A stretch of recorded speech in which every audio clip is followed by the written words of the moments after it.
ইদানিংকালে কিছু ভাই মনে করেন সৈয়দ আবুল্লাহ মওদুদী রহিমাহুল্লাহ নাকি ভারত থেকে পাকিস্তানে তাদের ভাষায় পলায়ন করেছিলেন। সৈয়দ আবুল্লাহ মওদুদী রহিমাহুল্লাহ শুরু থেকেই বলেছেন এবং ওনার সুস্পষ্ট সাক্ষাৎকার পর্যন্ত এটা প্রমাণ করে। তিনি বলেছেন, আমি শুরু থেকেই পাকিস্তান ভাগের পক্ষে ছিলাম, কিন্তু কংগ্রেসপন্থী আলেমরা এই সুযোগটা গ্রহণ করেছে। তারা ওনার ব্যাপারে এই অপবাদটা চাপিয়ে দিয়েছে, যে অপবাদ মৌলিকভাবে আছে তাদের উপরে, যারা অখণ্ড ভারতের পক্ষে প্রকাশ্যে কংগ্রেসের রসদ নিয়ে কাজ করেছে। নিজের উপরের অপবাদ হালকা করার জন্য মাওলানা মওদুদীকেও ঠিক এখানে অপবাদে জড়িত করেছে। আমি খুব আশ্চর্য হই যে পালায়ন করার সংজ্ঞা যে কি এটাও তারা জানেন না। আচ্ছা ধরেন সৈয়দ আবুল্লাহ মওদুদী আসলে ভারত থেকে যে পাকিস্তান চলে গিয়েছিলেন, এটা কি কোনোভাবে শরীয়ী দিক থেকে পালায়ন সাব্যস্ত করা যায় কিনা আমরা সেটা দেখব। এবং যদি সেটা পালায়নও হইতো, মানে তর্কের খাতিরে ধরেও নেই, তাও কি সেটা কোনো অপরাধের মধ্যে পড়ে কিনা এটা লাস্টে দেখব। পালায়ন এবং হিজরত দুইটা দেখতে একই রকম, কিন্তু দুইটার মান গুণ উদ্দেশ্য টোটালি ভিন্ন। যেমন হজরতে মুসা আলাইহিস সালাম যখন শাস্তি দিতে গিয়ে থাপ্পড় দিয়েছে, শাস্তির জন্য মরে গেছে কিপ্তি গোলাম।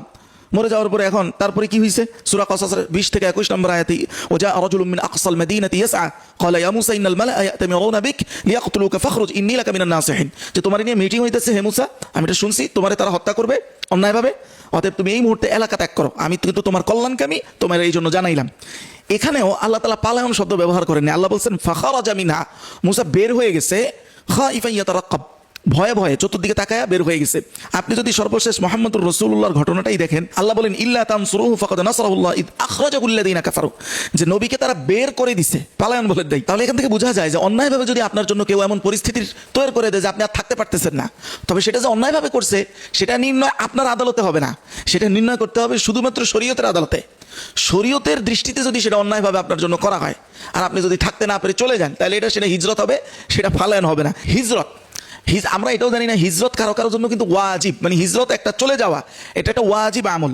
দেখেন শরহ দলিল তালেব, এটা লিখেছেন আব্দুল্লাহ আল মাকদাসি, সৌদি আরব থেকে ছাপা, রিয়াদ থেকে।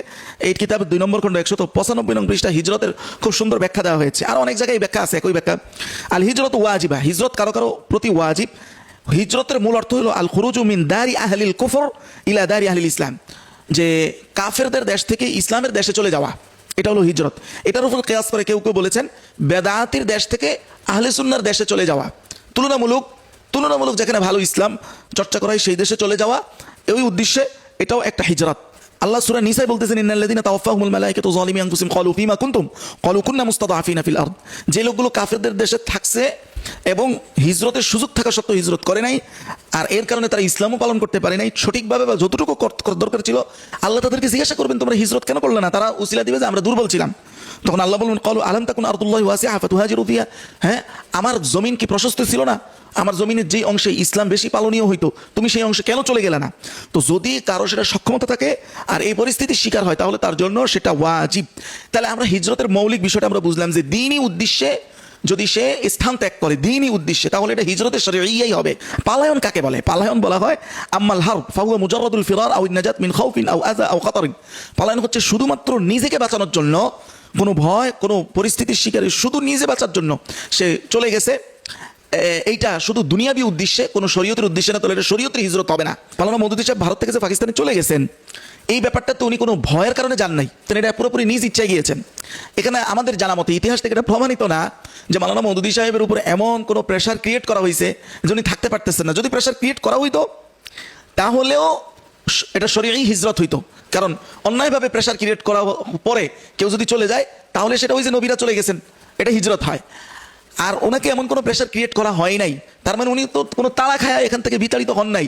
এটা তো শরীয়তের দৃষ্টিভঙ্গি ছাড়াও কোনো পাগলও এটাকে পালন বলবে না। উনি চলে গেছেন কোন উদ্দেশ্যে? কি নিজের কোনো দুনিয়াবি অন্য কোনো উদ্দেশ্যে, নাকি ইসলামের উদ্দেশ্যে? এটা কোন উদ্দেশ্যে গিয়েছেন সেটা তো ওনার জামাত ইসলামের আজকের অবস্থা দেখলেই বোঝা যায়।